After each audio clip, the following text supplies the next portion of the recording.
Eto na, Sir Joseph. How are you feeling? Nung last time, medyo naging delikado tayo nung last time eh. At ang battle star ng audience ay ibinigay nila kay Clyde Basbas! Joseph, maraming salamat. Thank you for joining. Nakakalungkot na natalo tayo dito sa round na to. Pero meron akong good news sa'yo. Oh. Meron akong isang slot para sa contestant na ilalaban ko sa alaga ni Tito Boy. At ikaw ang nabibig. Oh, thank you po. Ikaw ang lalaban.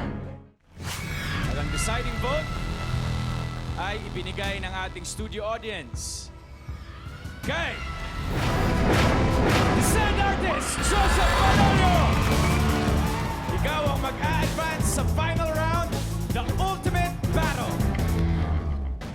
Ngayon ba may ganun ka pang fear? O mas sure ka sa gagawin mong performance ngayon? Para sa akin kasi bawat ginagawa ko talaga nanggagaling talaga sa ko yan eh. Puso ko yung pine-perform ko. Kaya para sa akin, alam ko na perfect ko siya. This time ba, nung binigay sa yung advice ni Miss Bea, para syempre mas matindi, alam naman natin competitive din si Miss Bea. Siguro mas mas malungkot yung performance na gawin ko.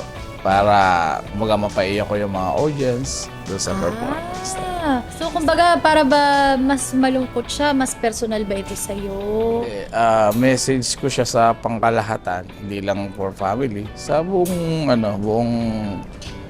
sangkatauhan. Oo, a message you want to send to the world. Ayan. Well, abangan namin yan, Sir Joseph. Good luck po sa inyo. Sige.